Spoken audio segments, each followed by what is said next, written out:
Well, good morning, everybody. Today is July 8th, and it's Friday. And needless to say, I didn't get a lot of sleep last night. I was up doing a lot of things, soul searching, praying. I got a lot of phone calls from people who are excited about me entering into the race. And then I actually got a lot of feedback from people who are not excited. But anyway, I decided that I wanted to make a video for one purpose today, and that is to talk about politics and why you should get involved and why you should vote. This has been my campaign theme since I started. I've been out there and against advice, telling people that it doesn't matter what your preference is as far as the person that you choose to elect. What matters is that you exercise your voice. As a politician, quote unquote, that's not what I'm supposed to say. I'm supposed to say, vote for me. I'm the best candidate. I truly do believe that I am the best candidate, and I am the one who can serve this district and by, this city in the greatest capacity right now at this particular point in my life, because I do have the time, the freedom, I have the knowledge. But that is not my main message. My main message has been, and it's on my campaign literature, higher voter turnout and citizen engagement involvement in the process, because I believe that, as an elected official, I'm just a small part of the solution. We need everybody to get involved to make our city better. Okay, so when we define politics, I went to the Googleations, and it says that it's a set of activities that are associated with making decisions in groups or other forms of power relations among individuals, such as the distribution of resources or status. Okay. So basically, people get in politics because, you are in a position to make decisions based on laws, distribution of resources. I thought that it was pretty interesting that they had status in here. And when you think about social status, they define it as the level of social value a person is considered to possess. It says more specifically, it refers to the relative level of respect or honor, assumed competence, and deference according to people, groups, or organizations in a society. Status is based widely on shared beliefs about who members of society think holds comparatively more or less social value. In other words, who they believe is better in terms of competence or moral traits. Status is determined by the possession of various characteristics culturally believed to indicate superiority or inferiority. Now, I thought that was pretty interesting that they had that definition, because a lot of people don't get involved in politics because they feel like it does divide people socially and economically. Well, as a representative, we should represent all classes, all people, all races that are in our districts or our assigned areas. And we should never use those biases, even our personal religious beliefs, as reasons to do whatever we are doing, and that's just my opinion. Anyway, I'm getting off the subject. Some of the methods deployed in politics and why it can become messy. So I was thinking about this as I was on the trail, and a lot of people were telling me they don't get involved in politics because it's nasty business. Well, I do realize that I've been doing this now for a little while, and there's been a lot of things that I don't even want to discuss that has happened since I've entered the race. But that's not everybody. There are people involved in politics that really do want to represent their communities, their districts, their state delegations or whatever, from a pure heart and want to do it right. But when we talk about methods, we talk about people coming together in groups with ideas. And this is where the whole concept of political parties come from. Political parties are usually used to represent ideas of a group of people where they come around a core core principles, if you would, to say that we're going to get together, and because these core values are the same, we're gonna focus on this, and we're gonna get behind one person that's going to represent our greater values. And I understand it. It's important to understand that I did run as an unaffiliated candidate. Okay. I'm familiar with both party platforms. There are things that I agree with on the Democratic side, and there are things that I agree with on the Republican side. But I believe that there are extremes on both sides. And I believe that I'm not the only one who feels that in this dispensation of time, to be unaffiliated is the best thing to do, because I don't want to be on either extreme. And sometimes I think that that's what the problem is. We need to find things that we have in common and focus on those things where we can move our city, our country forward, and stop using divisive rhetoric based on platform or party beliefs to divide. It's very disheartening as I'm out here on the trail and I'm listening to people with this rhetoric. And one of the reasons why I chose not to get into politics thus far is because it's very draining. So I do understand why many of you do not want to get involved in a political process, but I want to help you understand politics, so maybe I can change your mind. Okay. I think I had said yesterday, I joined the race late. They kept trying to get the maps and stuff ready. And this just happened to be a good time in my life where I don't have a lot going on. I am retired. I do trading during the day, investing. I do, hard money loans. We got a lot of stuff going on, but the long story short is that I don't work a traditional job and I have a lot of time on my hands. We homeschool our kids, and everything that we do as a family. So it's a beautiful thing. Someone said yesterday that I got on here and I'm entering back into the race because of ego. Well, I want to assure you, there's nothing inside of me that feels like I need this position to inflate my ego. I am truly a servant leader. I have a lot of credentials, and not one time have I mentioned, my long list of accolades while I was on the campaign trail. I could have done that. The reason why I didn't do that is because I want people to vote for me because they believe in what I stand for. And if you examine my life, because I live what I believe, that you will see that what I say is what I believe. And if you do a little research and you talk to people in the community and you ask them about me, or you simply can reach out, call me by phone, set up a meeting and speak to me yourself, then you will see that I am who I say I am. I'm not trying to be someone else. I'm not trying to pander to this party or that party or this person or that person.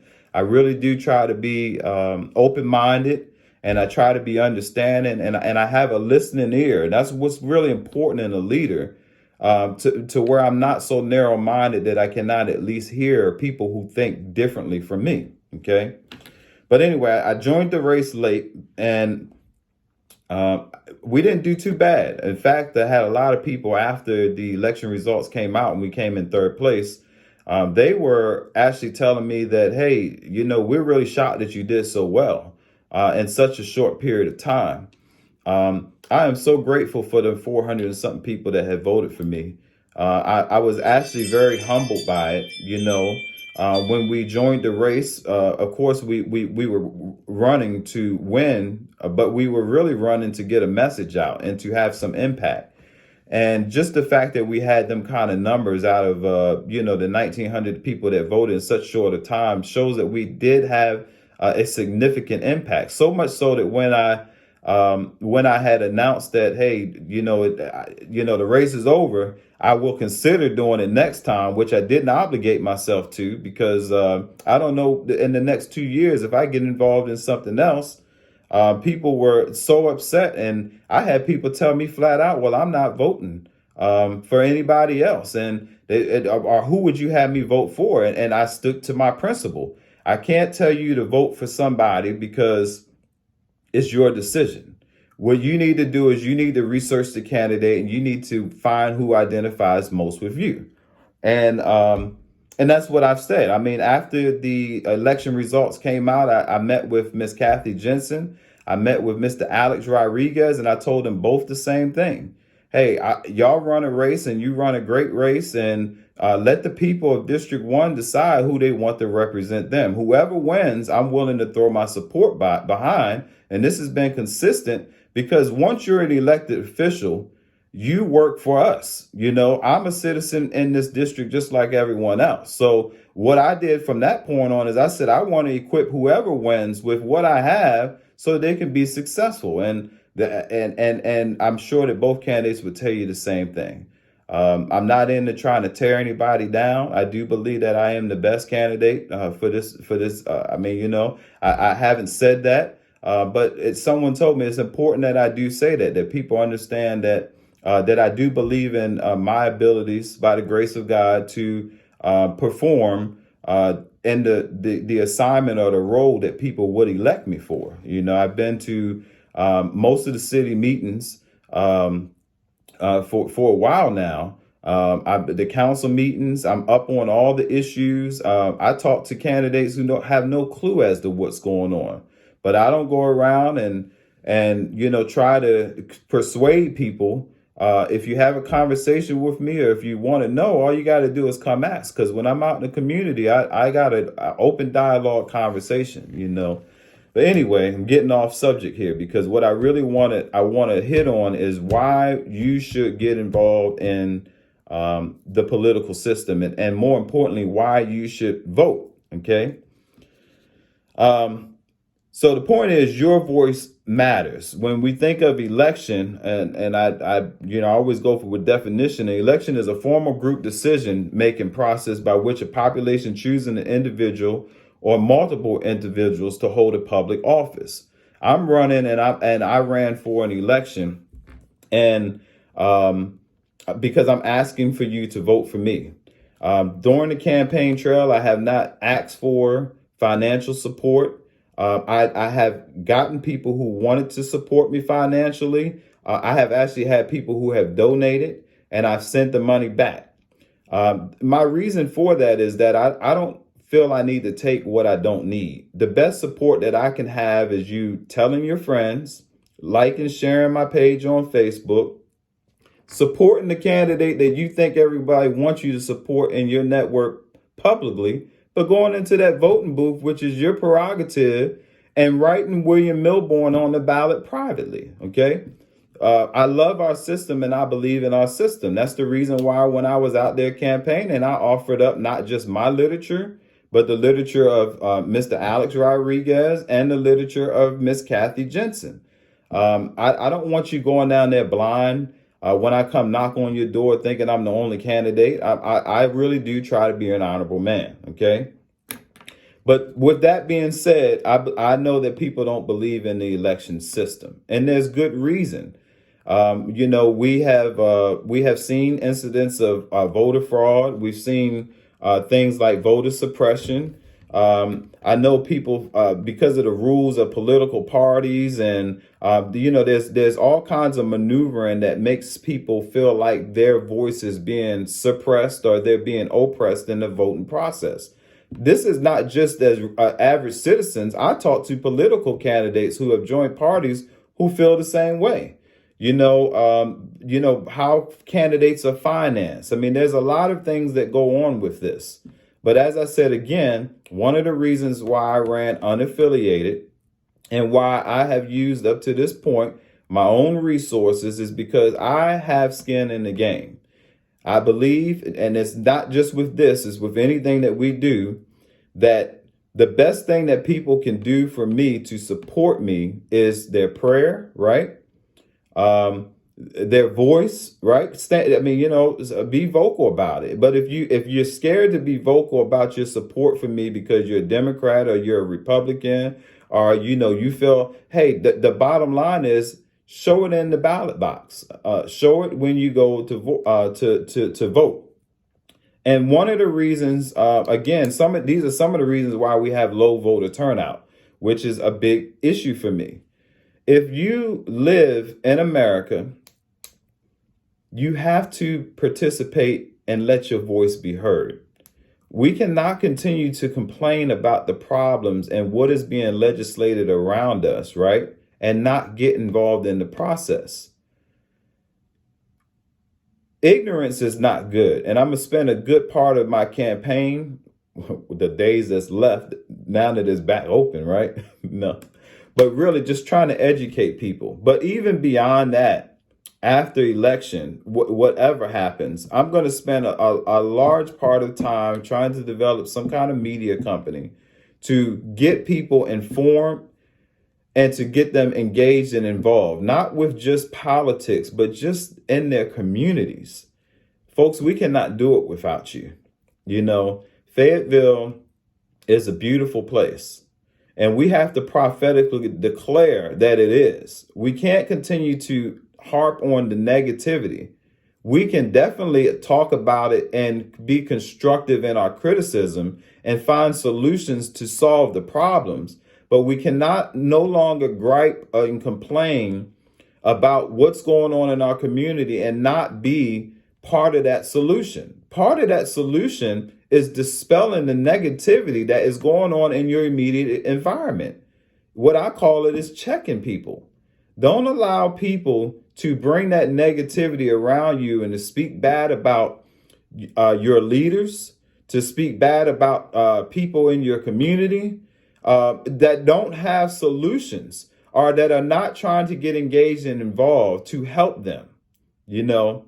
But again, I'm trying to keep it on topic. I need for you guys to get out, let your voice be heard, and exercise your vote. Right now, they're doing early voting, and they're doing early voting down at the Fountainhead, the Board of Elections at 227 Fountainhead Lane in Fayetteville, North Carolina. You can actually register and vote all in the same day during this next 2 weeks, almost, we'll just say 2-week process, okay? If you need some help, reach out to me on the website, www.yourvoicemattersvote.com, and I'll help you. If you need help getting to the polls, we'll help you do that. And that's if you are voting for me or you are voting for someone else. It's very important to me that we get these numbers up. We need to get our citizens engaged and involved. Now, if you live in District 1 and you choose to vote for me, I have this here, which I'm going to be putting on the website and we'll be handing out, where you can write my name in on the ballot. Now, I have a lot of people complaining about this whole write-in process. They said, hey, you ran during the primary and you came in last, blah, blah, blah, blah, blah, blah. Okay, now listen, I went and did the research. I called down to the Board of Elections and they told me you cannot run for the same office. You can run as a write-in for a different office, okay? I went down there and they told me the same thing, gave me the general statute and everything. And I read the general statute and I didn't interpret it the same way, but I took it as the gospel because I said, these people are the people who are over, they're in authority. I'm real big into listening to authority, and they got to be telling me right. So I stopped running the race and said, I'll get ready for perhaps another venture, right? But I've still been engaged and involved in talking to citizens, okay? I went down there yesterday to talk to the candidates and just encourage them and really just pray and try to get the atmosphere right, that we can, be civilized and do this in a right kind of way. And I can encourage and inspire anybody who was down there. And shortly after I left, I got a phone call saying, Mr. Milborn, you can run as a write-in candidate. I fought tooth and nail and said, no, I already talked to the Board of Elections. I certainly cannot do that.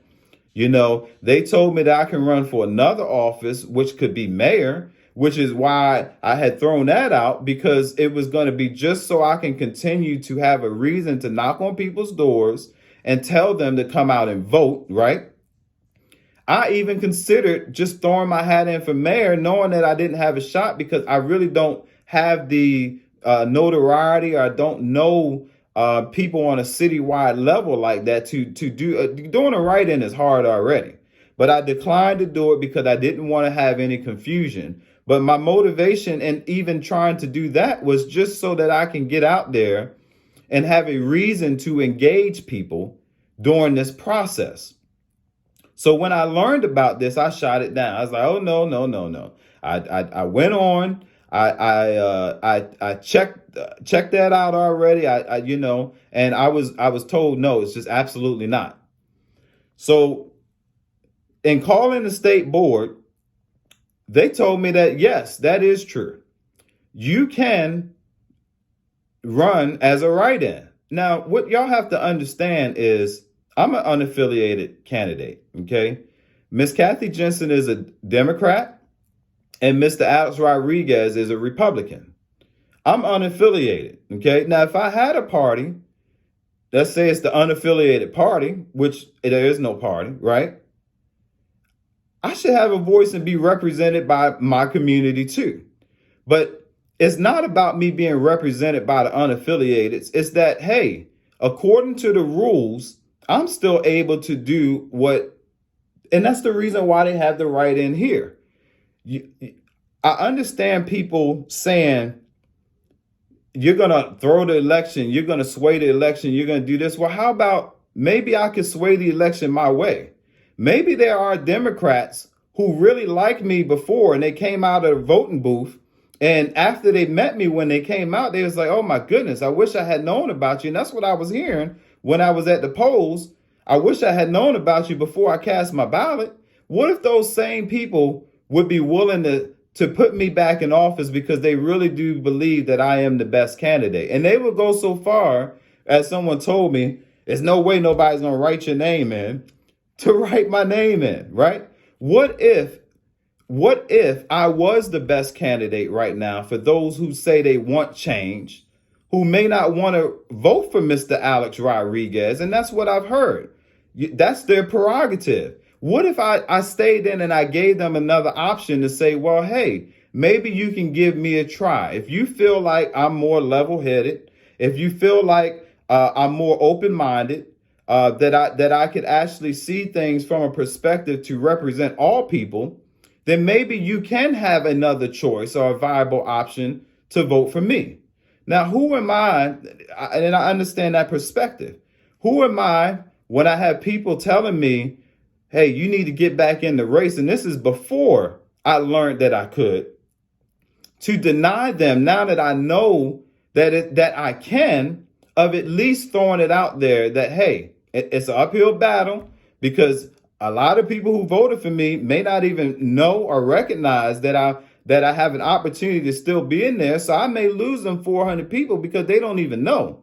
But at least I give them an opportunity. And then perhaps the people who supported me before may share it and start telling people. And how do you know that I may not be the candidate of change and maybe even surpass the support that you believe your candidate has? That's what's beautiful about our system. I believe in the system. I said I believed in the system from the beginning. But I can't believe in the system, and then because this system don't agree with what I think, because this is part of the system, the write-in, right? Say, oh, no, that's not right. You're cheating. Well, no, I'm not cheating. What I'm doing is I'm doing what is allowed by general statute.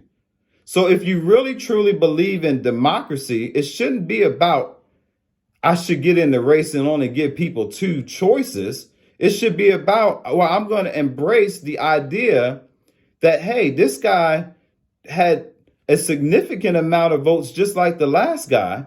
And just like he could have traction or she could have traction, this other guy could have traction too. And he may be able to win it all. And perhaps he is the best candidate for change.